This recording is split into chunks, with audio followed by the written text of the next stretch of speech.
Welcome to the Black Sheep Diaries, a podcast for those who never quite fit the family mold.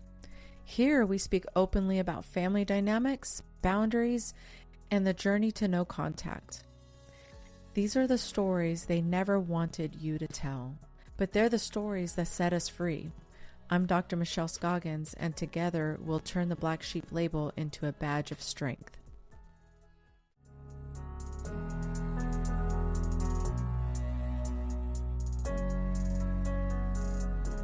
They couldn't control you with guilt, so now they control the story about you. If you've ever been painted as the villain in your own family narrative, you know exactly what a smear campaign looks like. Today, we're breaking down why families rewrite your story, how it impacts your healing, and what you can do to take back your truth. Welcome to the Black Sheep Diaries. I'm Dr. Michelle Scoggins, psychologist and author of Unleash the Black Sheep Within. Last week, we talked about the guilt trap, how families use guilt to keep you in line. But what happens when the guilt doesn't work anymore? That's when the smear campaigning begins. Instead of pulling your strings directly, they rewrite the story. They paint you as the selfish one, the unstable one, and the family problem. And suddenly, the black sheep isn't just isolated, they're misrepresented. Let's talk about it. First off, I want to talk about what is smear campaigning? What does it look like? Smear campaigns can be loud or subtle, but they always aim to discredit you. It might sound something like this. She's so selfish. He's always been dramatic. They've never been stable. We've tried everything, but nothing was ever good enough for them. Have any of you ever heard this? And if you have, how does that make you feel? Because nothing is ever always the way that it seems. It is never always one way. There is no definitives in anyone's behaviors. And so to feel like you are always the one that's targeted can be very difficult to digest. Let me tell you what one listener wrote in to me. After I went no contact, my aunt called to tell me my mom had been crying to everyone how I abandoned the family. Overnight, I wasn't the daughter setting boundaries anymore. I was the cold, heartless child who'd ruined everything. Imagine what that would have felt like for you to experience that you've ruined everything in your family, even though you were just trying to set a small boundary with someone in your family. Well, that's the power of a smear campaign. They flip the script so you go from survivor to villain. And it's not just painful, it's calculated. So you might ask yourself, why the heck do families smear you anyways? Why would they do this? It's to protect their image. If they're the good parent, you have to be the bad child. And let me tell you, children aren't inevitably bad. In childhood, if you felt like this, you aren't the problem. It is the parent who is the problem. In adulthood, we do have to accept responsibilities for our own behaviors, but often the behaviors have been grown over the years to interact with that family dynamic. And so you can only take accountability for your part in how you interact with the family.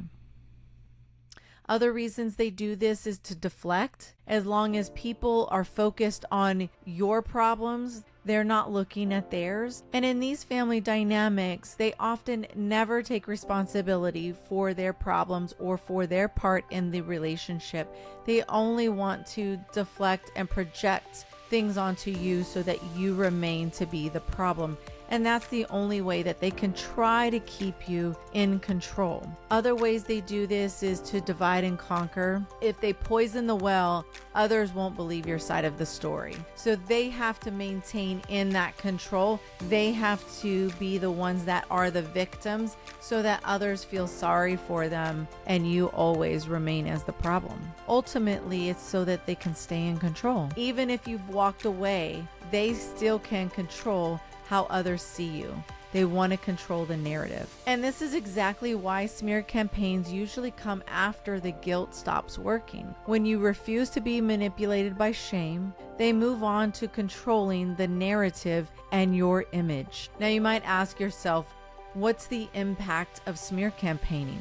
The fallout of a smear campaign is brutal. You may lose relationships with extended family who only heard their side of the story. You may feel silenced and erased, like you never really existed or mattered in that family dynamic, because as long as they can keep the smear campaigns up and keep you in a negative light, there's no need for them to reach out, because even in your absence, you're serving the purpose of the black sheep. And that is to hold on to the family problems, to be responsible for the family problems. So they don't even actually need you to be part of the family to do this. And you may even begin to start doubting yourself. If everyone believes them, maybe they're right about me. And let me tell you, they're not. You haven't done anything to provoke this. You were just the child that refused to accept their toxicity and their family dynamics, and you questioned everyone's roles and purposes in the family, because healing was at the core of your existence, even when you didn't know what that was. But this is the deepest cut, not just being misunderstood, but being rewritten. They're really taking over your identity in the family dynamic. So I want you to reflect on this question really quickly. When you hear the story they tell about you, does it reflect who you really are or who they need you to be? Most likely it's who they need you to be, because again, they don't need you to be present or part of the family. They just need you to hold the shit of the family. So let's talk about taking back your story, because the truth is, you don't have to live under their version of your life, because you get to write the narrative of your own story, and they get to hold their part just the way that they want to, and it means nothing about you. What you do is you stop defending yourself to people committed to misunderstanding you. You don't owe proof to the people who refuse to see you for who you truly are. Next, document your truth. Journal it, record it, write it down. This isn't about convincing them.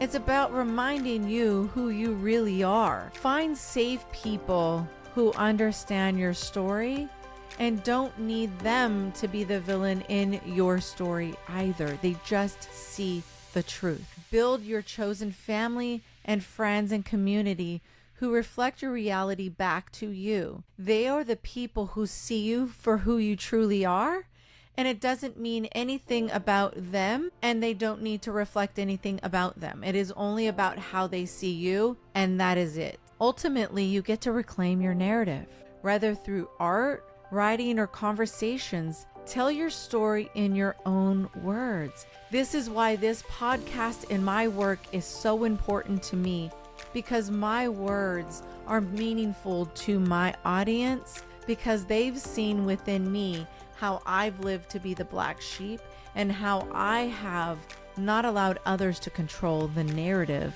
about me. And you got to accept your limits. Not everyone's going to know the truth.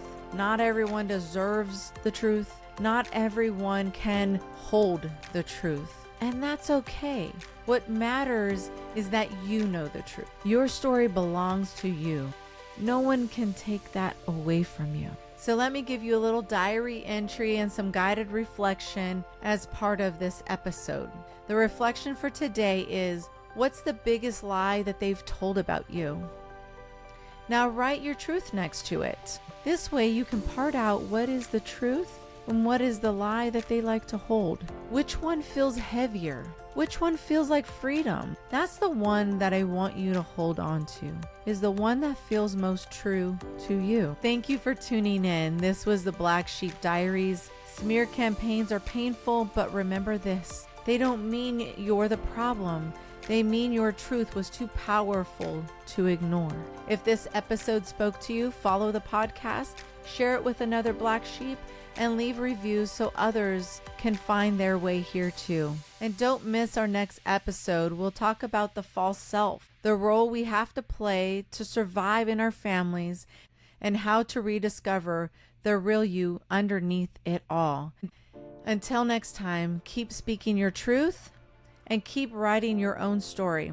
And from one black sheep to another, I love you.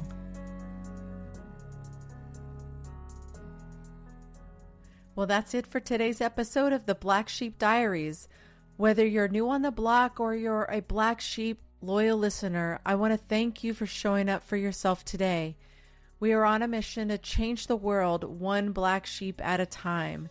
Don't forget to like, subscribe, and return for the next episode. And remember, I love you all.